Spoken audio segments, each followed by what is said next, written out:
will be Jim Mason.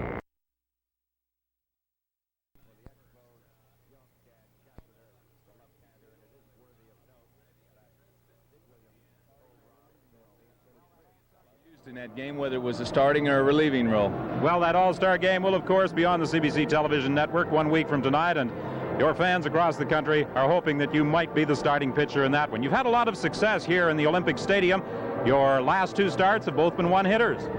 Well, I tell you what, I wouldn't mind keeping that string going tomorrow night, but I think maybe I would accept the win. I don't know if there's any reason exactly for the success here, but I've had some games that have been solid, and I just hope to keep it up. Steve, good luck tomorrow night in the All-Star game and over the balance of the season. And we'll return to activity here at Montreal's Olympic Stadium right after this.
At Olympic Stadium, the playing of the national anthems.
Of the United States and Canada, sung by the Powell River Boys Choir from Powell River, BC.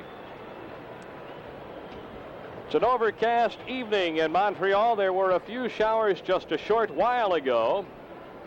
The rain has stopped, and this game will start on time with left-handers Dan Schatzeder pitching for the Expos and John Curtis for the San Francisco Giants. Expos leading the East by 4.5 games.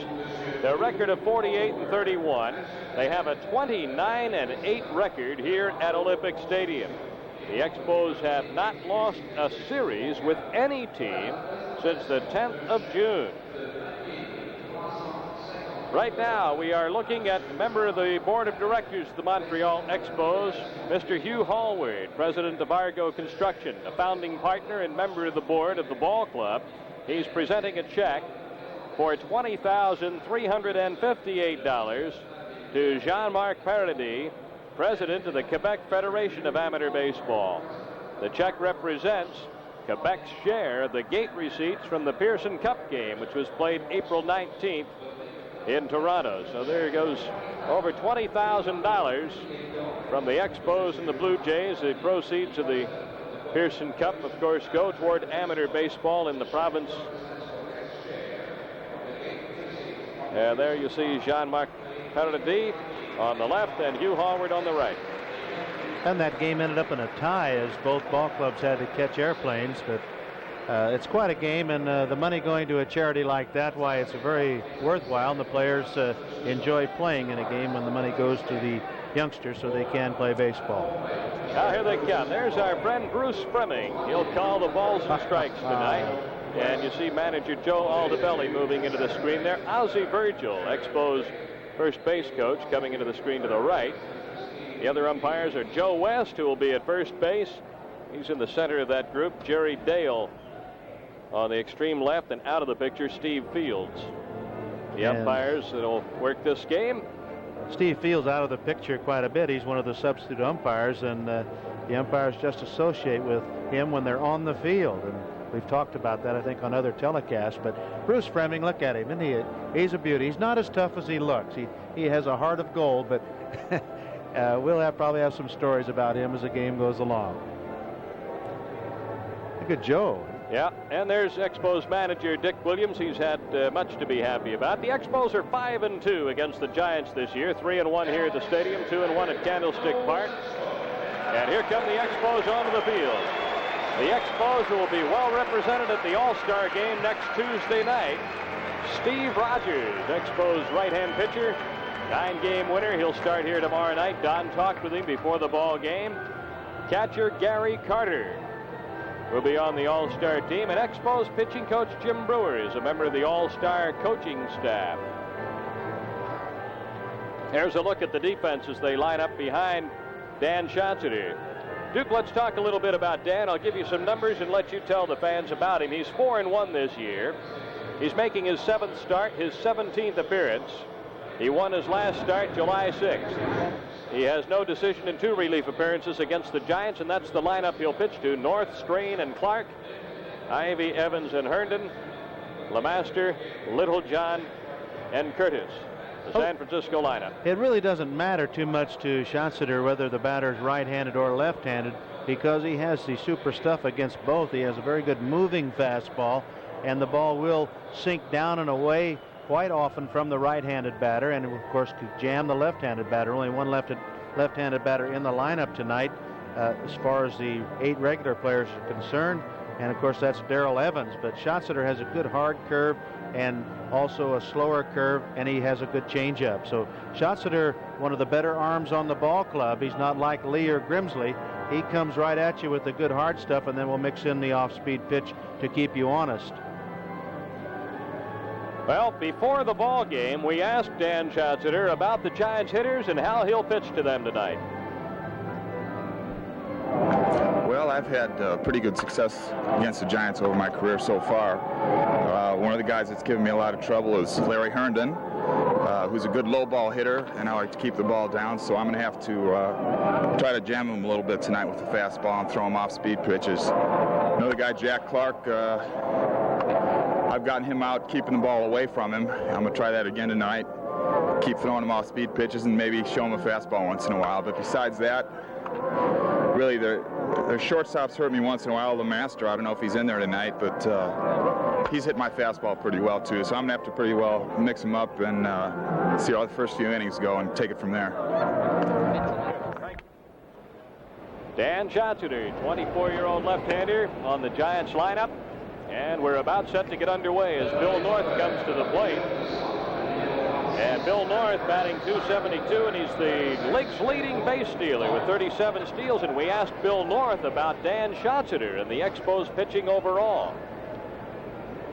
Well, with Schatzeder is a good pitcher. The Expos pitching in general they're not pitching over their heads. I think they're just kind of realizing the potential that they had and that they've been developing. They've got some good young arms down there, like Scott Sanderson can throw good. Grimsley's going to get you out, and Rudy May coming out of there, he's good. Schatzeder's a really good pitcher, and he'll do a good job for you. If he can go out there a little bit more often and be a consistent starter, then you're going to get a lot of games out of him. But generally speaking, the Expos pitching staff is really good, and it's going to carry them, I hope. Well, because I'd like to see them win, rather than Philadelphia for no particular reason, but just to go on and win because they deserve it. 2 strikes on Bill North quickly. Schatzeder has 27 walks, one of those intentional this year, but a lot of those earlier in the season when the weather was cooler and he wasn't pitching regular. Basically has pretty good control. 1 ball, 2 strikes. Dan has won his last 3 decisions. Chance for Jim Mason. And an out at first base. One away. And Joe Strain coming up. Now this youngster is up out of the minor leagues. He's a rookie. Hit his first major league home run here last night. A 2-run home run off relief pitcher Rudy May. Joe Strain and the way he has developed at the minor league level was the big reason why the Giants determined that they could trade Bill Madlock, which they did to the Pittsburgh Pirates to get some pitching. And here's the youngster that has replaced Madlock, Joe Strain. Good bat control, good number 2 hitter. A called strike. Schatzeder has that good fluid motion when he delivers a pitch. Should not have any arm problems. Watch him here. Good curve ball, but it hit well down the third baseline. Strain is going to hold up right there with a single. Pitch up just a little bit. Schatzeder wanted to get it down a little bit more, but he hit a shot right by Larry Parrish, and so far Joe Strain has shown us that he belongs in the big leagues. And here's Jack Clark. Clark, just 23 years old. He's one of the top young power hitters in baseball. His stats show a .278 average, 16 home runs, 59 runs batted in. Against the Expos, he has gone 8 for 28, and he's hit 1 home run. Now the youngsters watching tonight should watch Clark hit and watch his approach to a baseball, because he has a picture swing and a picture way to approach a baseball. Just watch him. He's very comfortable, good balance. Keeps that front left elbow down where it belongs. Watch him here. Good Strike swing. 2. He missed it, but some kind of swing.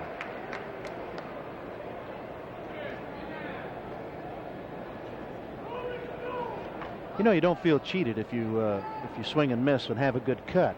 So many times, even last night's ball game, quite a few ball players did not have good cuts and went 0 for 5, 0 for 4. That's when you start talking to yourself. I guess. 1 ball and 2 strikes now to Jack Clark. The infield, of course, is at double play depth with a runner at first and 1 out. Top of the first inning at Olympic Stadium. The 1-2 pitch to Clark. That's into the seats behind first base. Perez started to chase it down and then backed away.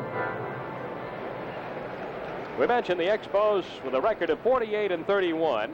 The Giants are 42 and 45. Another good thing about Clark as a hitter, he does not try to pull everything. He hits the ball where it's pitched. If the pitch is out over the plate, he'll try and go the other way with it. Clark chosen today to represent the Giants on the All-Star Club. There's a foul ball back into the seats, so he'll be at the Kingdome in Seattle next Tuesday night. Clark leads the Giants and is 5th in the National League in RBIs. We mentioned his total of 59 as you look at him. His 59 RBIs thus far keep him even with the pace he set last season when he finished with 98. 98 runs, a lot of runs for a 22-year-old to drive in the National League. Sure is, Dave. 2-2. That pitch very tough to not swing at. It's breaking down. It comes in knee high, a little bit lower, and it looks so good to you. And you try to get down there and grind it out, but it's tough to lay off of them. That's why the pitchers try and break that ball. A left-handed pitcher to a right-handed batter will try and break that ball down in towards the knees. Usually top it and hit a grounder somewhere. 2-2 pitch.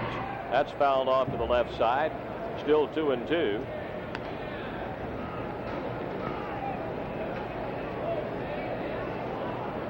Clark coming back into the picture there. Really good balance at the plate. He does that. He has his weight evenly distributed. Of course, your weight has to be back, and he'll get his weight completely back as pitch is being delivered. Cocks that bat real good. That's fouled into the seats.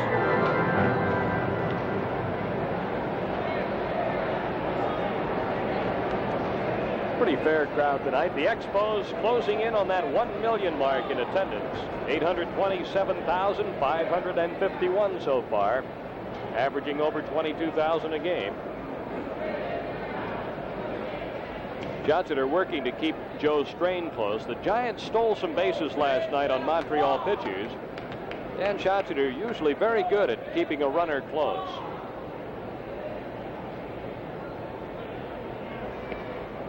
Well, Dick Williams was talking to Bill North about Sanderson and going through the motions of Sanderson, who pitched last night, goes through in his delivery, and he said maybe I could have stolen off Sanderson. But I think Dick was exaggerating just a little bit. Here's the 2-2 pitch, and Parrish. They get one there, and that's all. Clark runs so well. He's tough to double up. Clark on the fielder's choice. Strain retired at second. 2 down, and Mike Ivy coming up. Ivy batting .276, 11 home runs, 43 runs batted in. This young man is strong. He's the right-handed hitting first baseman for the Giants. You may have heard of the left-hand hitting first baseman with the Giants, one Mr. Willie McCovey. Well, Dave, I take some credit here. But just to tell you a story about this kid, I put the first base glove on him as his manager. He didn't want to catch. I said, here, you be the next Gil Hodges, because Gil Hodges started as a catcher. Here's Parrish's high hopper, and he throws to second. Scott had to reach a little bit for the ball, couldn't get much on it, so he held on to it. Ivy trying to go the other way, hit it foul, 1 ball, 1 strike. Ivy had heard and been told so much about catchers being hurt and their careers shortened by injuries, and so he didn't want any part of catching, and flipped him the glove and says, you be the next Gil Hodges. Well, he really hasn't had the opportunity. He's in the shadow now of Willie McCovey, waiting for him to retire. But this young man can swing a bat and do an adequate job at first base. They got the runner. Picked off. Perez down to second, and Scott didn't hold on to the ball. Well, that's going to be called a stolen base. But we've had that play happen maybe 3 or 4 times this year, and a good throw would have gotten the base runner. But the rules say that if a runner breaks like he's stealing a base and you don't get him, why, it's a stolen base. So it's an error, but it's a stolen base. I think maybe Rodney was screened. We don't have a replay, not yet anyway, and Scott might have been screened. See, that's a nice thing about having a left-handed throwing first baseman. He can come at another angle, and the guy that's catching the ball can see the ball coming. Sometimes the runner gets in line with the flight of the ball and you don't see it, and you just reach and hope that your glove is where the ball is going to be. 2 balls, 1 strike to count on Ivy, and Clark now at second base.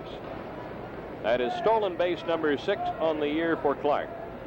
The Giants love to run. They're running this year like never before. Foul back out of play. The Giants have been successful in 44 of their last 54 base stealing attempts. They've already stolen 87 bases, 1 fewer than they stole all of last season. And we're just now moving in on the the Giants have passed the halfway mark in games played. This is their 88th game. It's game number 80 for the Expos. Tomorrow night marks the halfway point of the season in terms of games played for Montreal. 81 games is half a season. 2-2 pitch. Got him.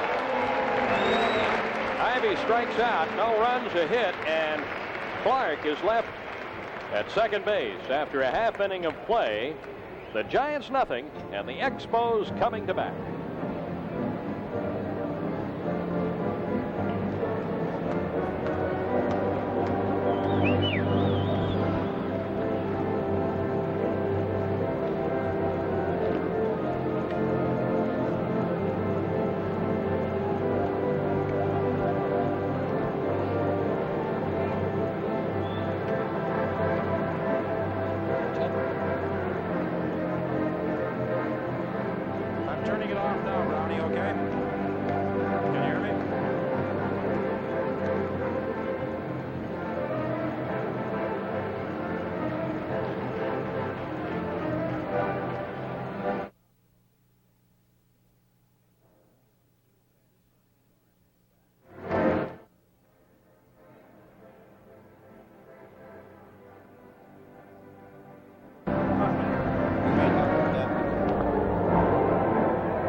At Olympic Stadium in Montreal, the Expos will come to bat here as we look at the Giants and the way they line up around John Curtis, the left-hander who's pitching tonight's ball game for San Francisco.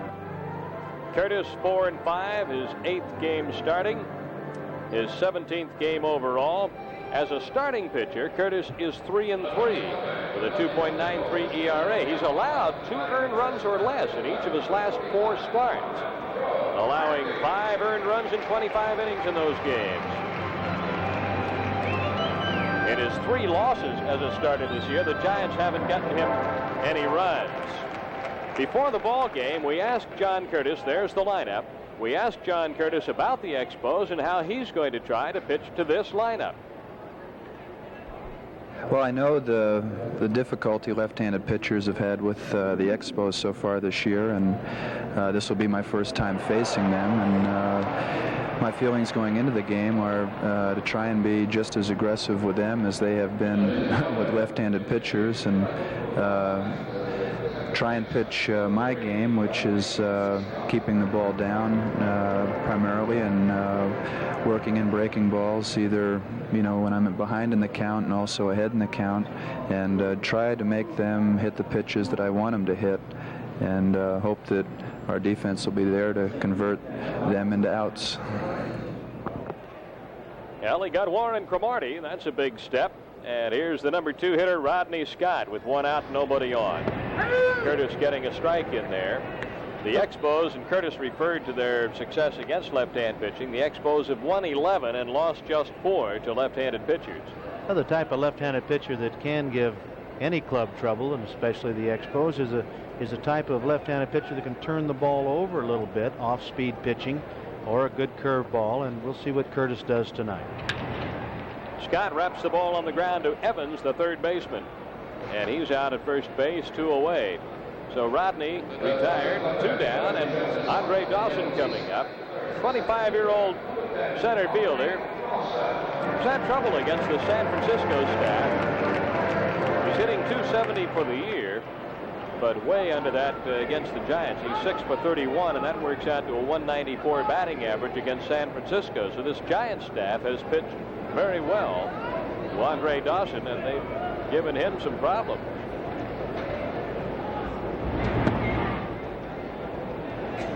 Well, we're not trying to say that the Expos are so devastating that any left-hander that walks out there, they're going to knock out of the box. They can be gotten out with a left-hander. Master has to hurry. Got it there just in time on a close play at first base. Dawson's speed made that a close play. And the Expos go 1-2-3 against left-hander John Curtis in the first. After 1 inning of play, the score, the Giants nothing, the Expos nothing.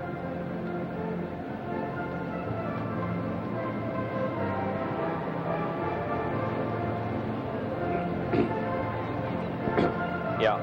Okay, and we got a note on the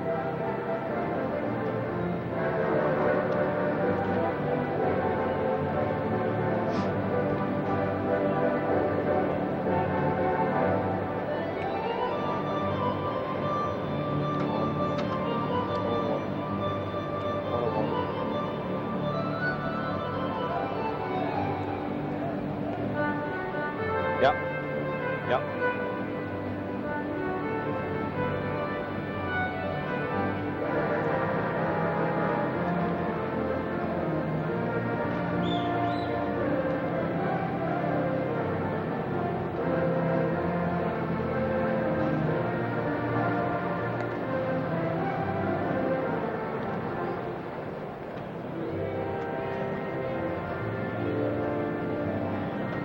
Back at Olympic Stadium, no score in the game, and we're moving to the second inning. Again, we'll mention with Bob McDevitt away covering the Pan Am games, and Don Whitman is with us tonight. Don, there's been a lot of talk about the Expos, I'm sure, from coast to coast this year as compared to maybe the last few when there was some disappointment. The club's got a lot of people talking. Well, the Expos have certainly caught the fans' attention out west, and you know, for a while, I think a lot of people were more inclined to lean towards a major league team closest to the Canadian city in which they lived, particularly in Western Canada. But now with the success the Expos have enjoyed so far this year, a lot of fans have suddenly jumped on the Expo bandwagon. Sure, that's true, and of course it's rekindled an old love affair as the Expos pioneered the country way back in 1969. Here's Darrell Evans hitting .257 with 9 home runs and 39 runs batted in. A strong left-handed batter, 32-year-old veteran. He's hit 1 home run this year against the Expos. Hey, Don, you've watched games from the press level and on TV. How does it look from down there? Look any easier? It's quite a different view, Duke. Watching the game from down at field level, I can appreciate the talents of these players much, much more standing down here at field level and watching proceedings. Perez making the play unassisted on Evans. That's going to bring Larry Herndon up. He's playing in left field tonight. We mentioned how the Giants staff has pitched so well to Andre Dawson, Expos center fielder. Expos staff's done a real number on Herndon, who is hitting .307 as you see, but he's 3 for 17 against Montreal. A called strike. He's from one of our favorite cities, Sunflower, Mississippi. He came into the game last night and went 0 for 6. And he had a streak going at that time. A 13-inning ball game last night. 1-1 pitch. Fouled back. That game last night was really strange. The Expos had a 4-0 and a 5-1 lead. Then the game was tied at 5 for several innings. Then the Giants took a 7-5 lead in the 9th inning. The Expos rallied in the bottom of the 9th to tie it at 7. They were going wild at the stadium. And then one of the strangest, weirdest innings. Everything went wrong for the Expos and in favor of the Giants, and the Giants got 4 in the 13th inning. So I guess old number 13 caught up with Woody Fryman and the Expos, and the Giants won last night's ball game. Speaking of 13, Friday night against the San Diego Padres is Friday the 13th, and the Expos play a doubleheader. I will hope that number 13 catches up with the Padres. Right. Expos fans will anyway. 2-2 the count on Herndon, and Johnny LeMaster coming up, and Schachter blew that ball right by him. Second strikeout for Dan Schachter. We'll take a look at that strikeout pitch as we see LeMaster step in. Well, you see Schachter right here challenge the hitter Herndon, and he just threw it right on by. Good high hummer. Johnny LeMaster. Ball 1. He's very slight of build. He stands 6'2", but he only weighs 160 pounds. That's why he was rested last night, did not play, and LeMaster, he said if he hit .220, he's such a good shortstop, but if he had .220 for the ball club, he would really help them. They're getting a bonus. He's hitting .254. 1 ball and 1 strike, 2 outs. Top of the second, the Giants batting, no score. And ball 2. Schachter behind 2-1. We hope that no matter where you are, you'll enjoy tonight's baseball game from Olympic Stadium in Montreal. This afternoon, one game, the Mets beat the Dodgers 4-3. Dodgers have lost 7 of their last 9. Pitch inside, and they're in the basement in the West. I referred on the pregame portion of our telecast to Houston as the surprise in the West. There are several ways to look at that Western Division. Some people say, no, the surprise in the West is the Dodgers. They lost today. Yeah.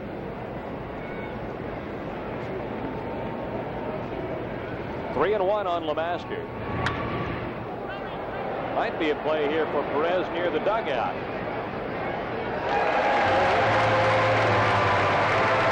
Three up, three down, nothing for the Giants. And after 1.5, no score between Montreal and San Francisco.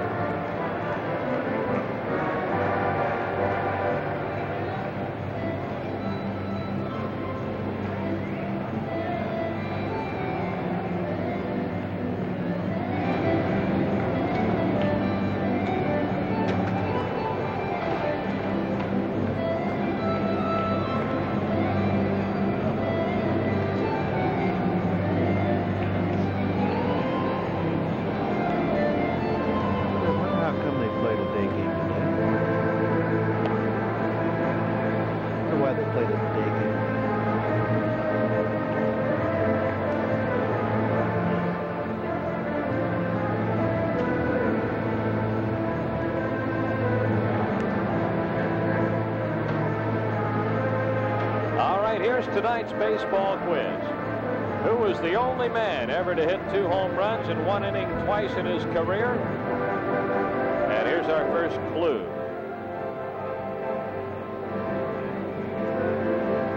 Clue number 1 on tonight's quiz. He was born in Mobile, Alabama, and he's played in both major leagues.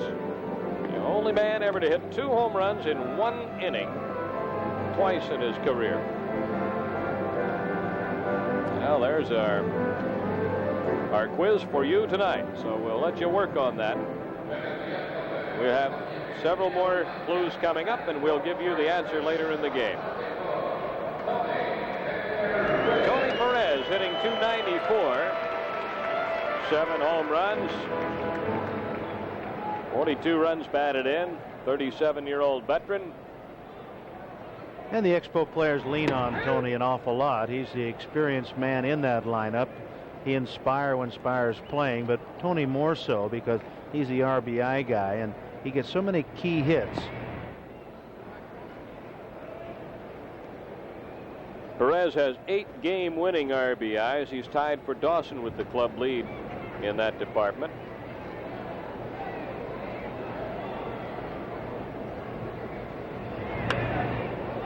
That's into the seats. Tony Perez, an all-star 7 times. 67, 68, 69, 70, 74, 75, 76.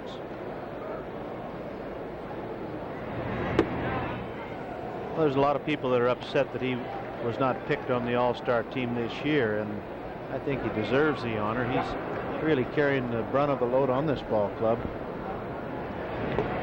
He chased one there. The catcher, Little John, can't find it. Now he has recovered, and the throw to first to get Perez. So a strikeout for Curtis, his first, and the put-out goes Little John to Ivy.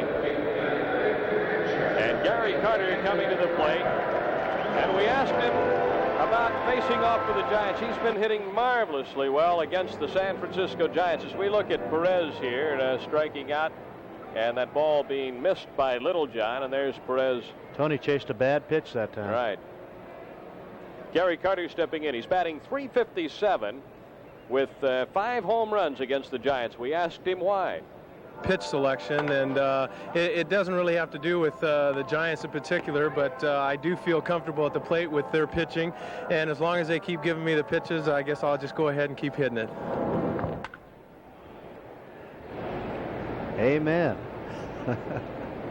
They throw that ball while you're swinging. Right. Keep swinging, right. You give it to me, I'll take it. He's fouled at the plate. Strike 2 on Gary. Gary Carter, named today to the National League All-Star team, so he'll be going for the 2nd time. Well, there's a chance. There's a chance Carter and Rogers could start that game, but Tommy Lasorda might go with Johnny Bench and let him start, being that Simmons isn't on the team because of an injury. 2 strikes on Gary.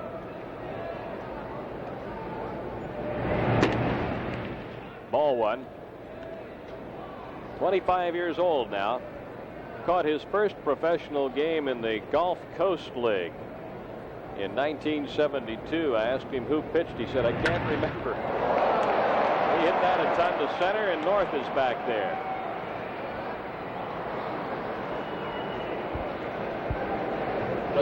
Two away. Bill North pulled that in, and Ellis Valentine is coming up. Now when Curtis threw that pitch and Carter hit it to center field, he walked about halfway in towards home plate as Gary was running the ball out, and he didn't even watch North catch the ball. What he did was talk to his catcher and try and just figure out exactly about the pitch. He asked the catcher where it was, and it was up a little bit too much. He wants to get it down a little lower than that.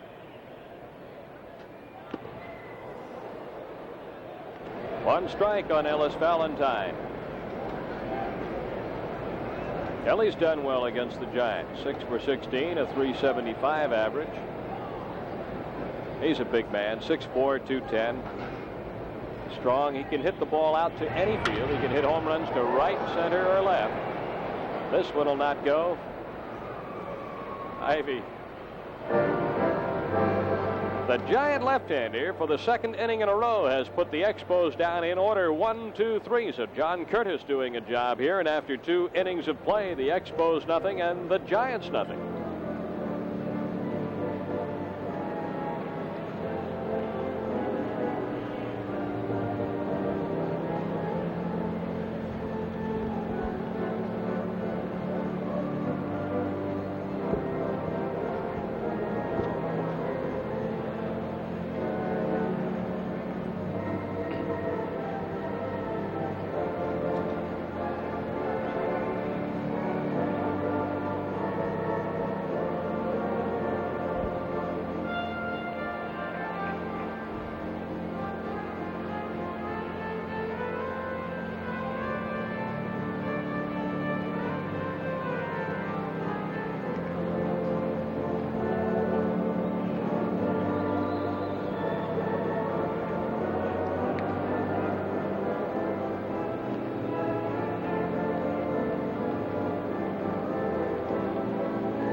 There's a good look at Dan Schatzeder pitching tonight's game for the Expos. No score as we move into this, the 3rd inning of play at Olympic Stadium. Dan, 24 years old. He was born in Elmhurst, Illinois, lives in Villa Park, Illinois, just outside of Chicago.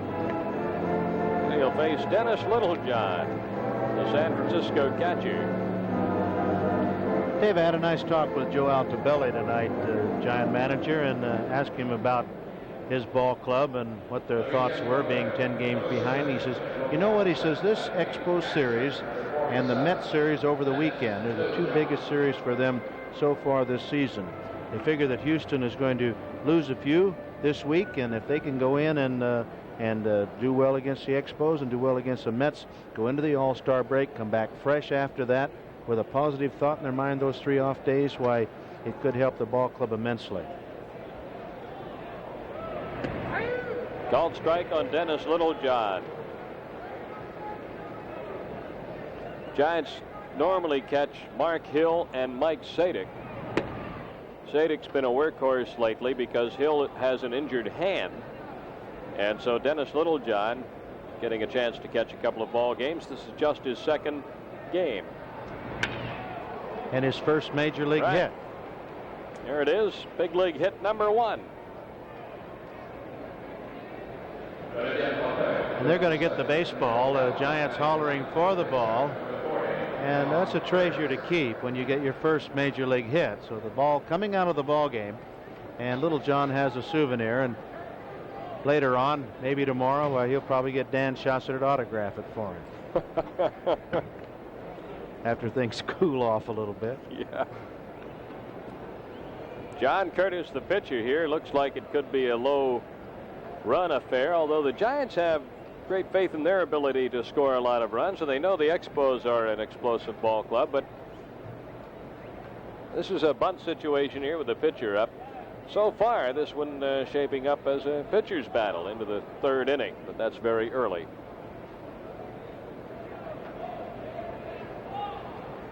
See the third baseman Parrish playing in. Perez will hold the runner, then he'll break in.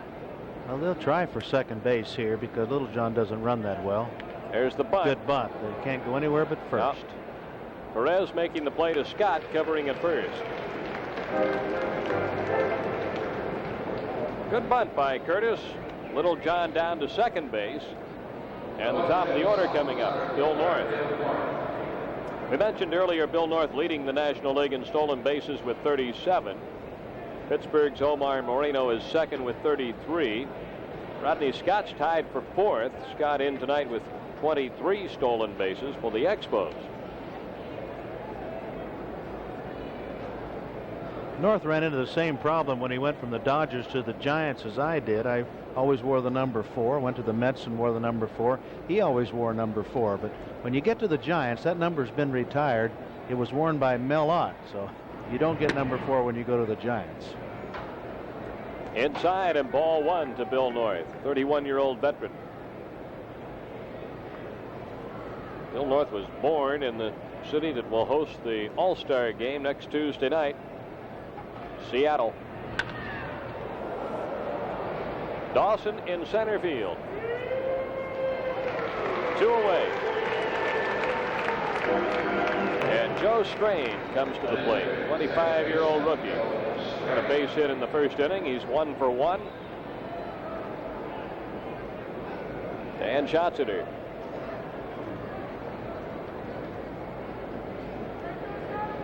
Dan's record last year and lifetime against the Giants is 1-0.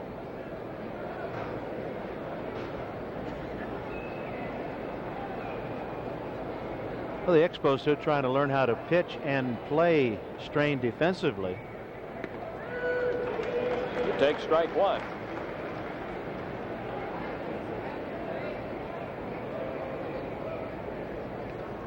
There's advantages and disadvantages of coming into a league. The pitchers usually don't know you, and you don't know the pitchers. So. 1 ball, 1 strike. That's why they always say when a guy gets off real good pitching or hitting, say the first month and a half of the season, says wait till the second time around and see how he does.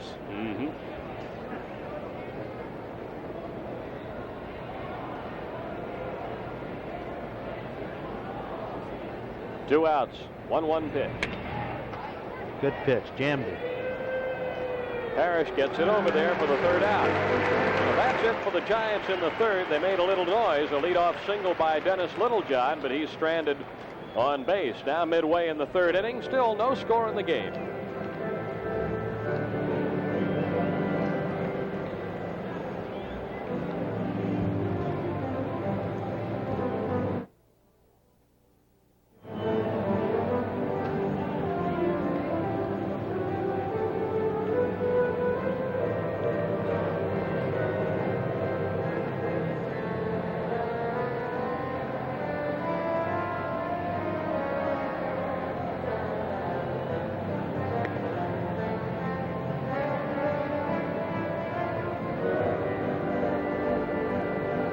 Into the third inning now, and the bottom third of the Expos batting order coming up. Parrish, Mason, and Schatzeder.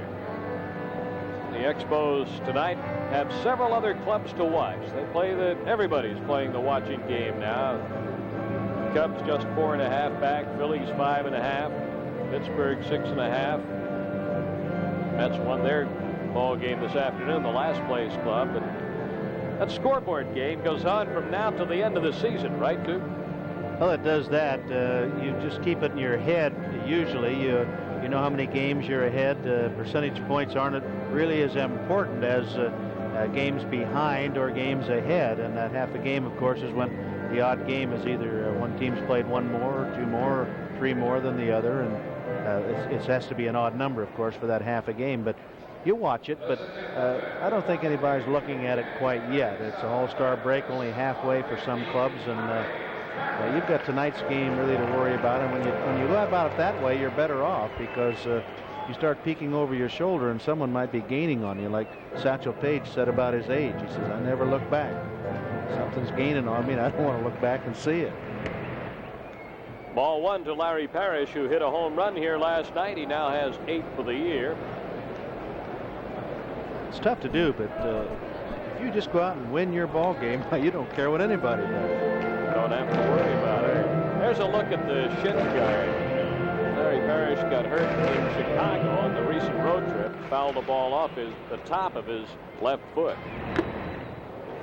And that guard extends down, protecting the shin and the top of the foot.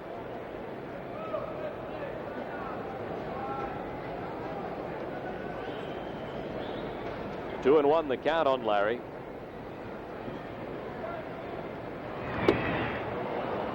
We were playing 1962. We were playing the Cardinals in St. Louis with a week and a half to go in the season, and Bob Gibson was supposed to pitch against us that night in St. Louis. During batting practice, he took a swing and broke his ankle, and we're all over there loosening up, getting ready to take our batting practice, and laughing and say, "Boy, we can't catch a break, can we?" Here, one of the greatest pitchers in baseball, pitching against him, he breaks his ankle. They put Kurt Simmons in to take his place, and wouldn't you know, Simmons beat us 2 games in that next week and a half. Isn't that always the way it is? Right. Here's Jim Mason up for the first time, and he is subbing for the injured shortstop Chris Spire. Jim, a left-handed batter, 28-year-old veteran. He's done a very good job in the field. And that, of course, is the reason the Expos got him. He's very good insurance at short. We got to get Don down there to shake some of those bats and get them hot, get the cobwebs off of them. Don, can you do anything about those bats down there? I can certainly try, Duke, but you asked earlier if there was any significant difference in watching the game from field level from being up in the press box, and I can assure you there is. You must be much more alert. You recall that one that Tony Perez fouled off earlier. Right. It came very close to the camera and myself. You get a glove. Don, you know the thing that's always amazed me about being in the dugout, because that's where the managers run the ball game. It's so easy up here to see where everybody's positioned. There we look into the Expos dugout. Chris Spire, who's sitting out with a bad back right now. Jim Mason playing for him and draws a walk here, and the pitcher coming up. But Don, the point I was going to make, the manager looks out on the field from the same view that you have there, and he knows where everybody is, and he can move an outfielder or an infielder 1 or 2 steps one way or another. It's easy to see it from up here, but it's always amazed me that they can tell exactly where people are playing down there. I'm sure because you're not used to that vantage point, as you look out, you can't really tell how deep the outfielders are, whether they're within 20 feet of the warning track or 50 feet.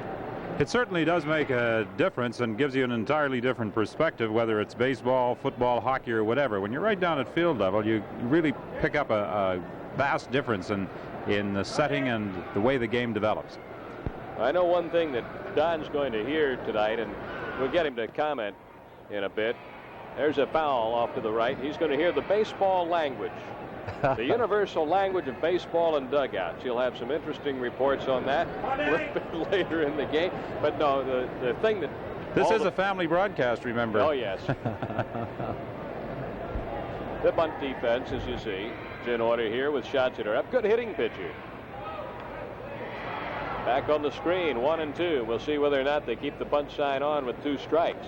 And shots that are up there. Mason at first base, the first base runner for the Expos. They just come back to the bench and say, "Doggone it, I struck out." That's all. Very simple language. Yeah. 1 and 2, the count on Schatzeder. Schatzeder strikes out. Right. You know, Billy Southworth was managing the Boston Braves, and Eddie Stanky was playing for that team, and Southworth was very upset with the profanity that was being used by his players when they come back to the bench. So he said there's going to be a fine if there's any more profanity on the bench when they came back, when they struck out or did something wrong up at the plate. And so Eddie Stanky come back and it popped up to the shortstop. And he came back to the bench and he said, "Ho, ho, ho, I popped up and I'm glad." Take that. He got fined for that. Bouncing ball, single. Mason going to third. Key base hit up the middle by Cromartie to send Mason to third with 2 outs. Let's take a look at the hit. Yeah, Cromartie goes right back through the middle with this curveball. Stays on it good, did not give any ground. Curtis tried for it, but it's shot by him. And Mason He didn't hesitate. He had third base in mind. Took a little peek as he rounded second, but did not hesitate.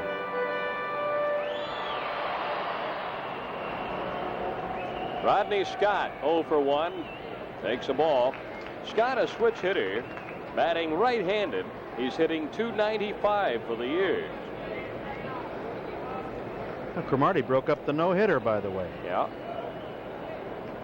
After 2 2/3 innings. Not quite to the stage where you write home about it. Well, Rodney Scott with 2 home runs this year, both hitting right-handed. One against the Giants, Phil Nastu, a left-handed pitcher, out at Candlestick Park. Ball 3. And if Curtis loses Scott, Dawson's going to come up with the bases loaded. And Dawson is overdue.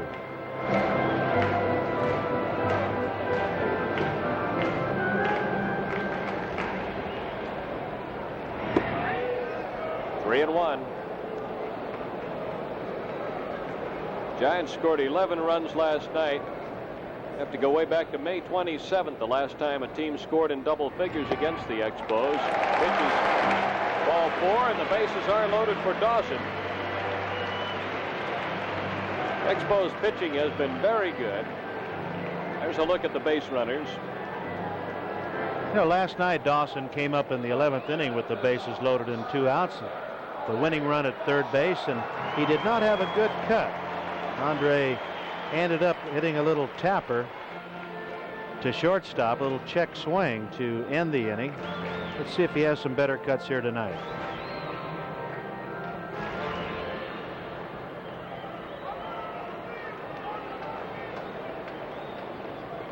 Dawson's hit 2 of those 14 home runs against the Giants. Taking a pitch, and it's ball 1. Well, he was taking all the way that time, and Larry Shepard, the pitching coach for the Giants, is going to go out and talk to his pitcher and try and settle him down. It looked like Dick Williams gave Dawson the take. They're going to make him take a strike. Here's Larry Shepard, who for years was Sparky Anderson's pitching coach over at Cincinnati. Prior to that, he was with the Pirates, had a brief 10 years manager of the Pirates. Right, Larry, really a nice guy. He was let go from Cincinnati along with Sparky, and one of the chief complaints of that Cincinnati club was the handling of the pitching staff. They called Sparky for pulling them too fast, and Larry Shepard got some of the blame too. 2 outs, bases loaded. The 1-0 pitch to Dawson.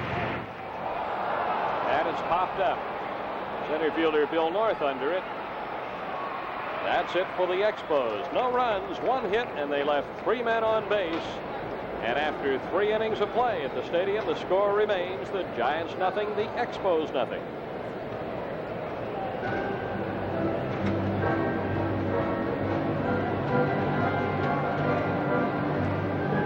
He's down to 260s now.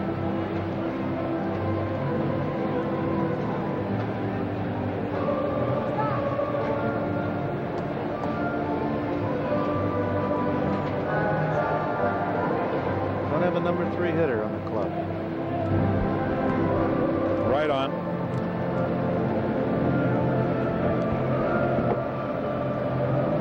Let's go now.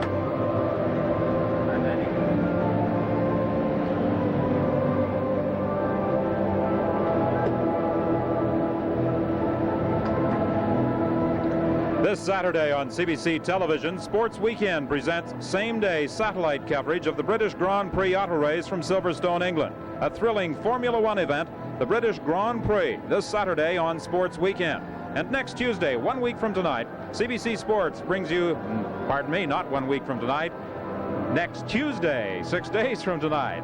CBC Sports brings you the 50th annual All-Star Baseball game from the Kingdome in Seattle. That's July 17th for the best in the American League against the best in the National League in the All-Star game on CBC Television on July 17th, next Tuesday night.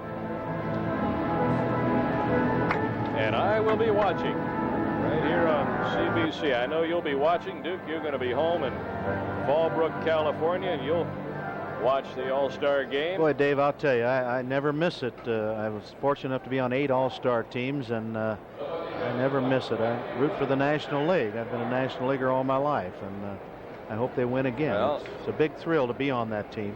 I'm going to visit my in-laws, and we'll be watching it in Rouen, Quebec, way up north. But the CBC is everywhere, and I will see the game. 1 strike on Jack Clark. Gary don't Carter see can't it. find He it. does not see that ball. Schatzer almost caught it. Gary looked up. That's the first time we have seen this in Olympic Stadium. We have seen it in other ballparks where there's a certain time of the night where the ball goes up high and the lights have not taken effect high and you don't see the ball. But this is the first time at Olympic Stadium we have seen that. Right. Now Gary's going to say, Brucey, why didn't you help me? See? He doesn't know where it is. Bruce doesn't know either. Hello. Look at Gary put his glove on his head. That tells it all. That tells it all. He wants to hide. Oh, no. He's got the helmet on, How Gary. How can I do that? 2 strikes on Jack Clark. If you're looking up, put it over your face. But that was a pretty good rip right there. Fouled straight back by Clark. There are times that you feel like doing that, I'll tell you. Just digging a hole. Crawling in it when you don't see the ball out there. Not a thing you can do about that. Ooh. Parrish at the hot corner. Perez handled it at first. A shot right at the third baseman, and Perez had to scoop it out over at first base, and that's why Parrish is unhappy with himself. Larry fighting that hot grounder. Had plenty of time, but threw it low, but Tony scooped it out of the dirt. Tough chance. That ball bounced high. Here's the golden boy from Atlanta, Georgia. Decatur, Georgia. He's strong. He is strong. Oh, they had to call timeout. A helmet was thrown out on the field, and I'm sure it's Jack Clark's. Very upset because he hit the ball so hard and it had to be at somebody.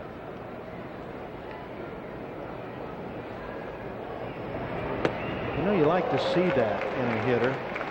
A guy that does not accept an out easily. There are too many players you see sometimes that accept being out at first base too easily. Dave Bristol, former Expo coach, manager of several clubs in the major leagues.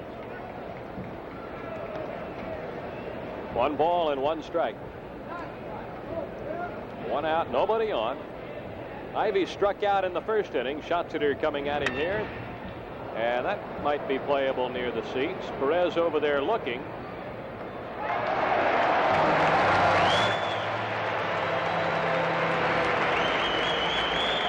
Two away.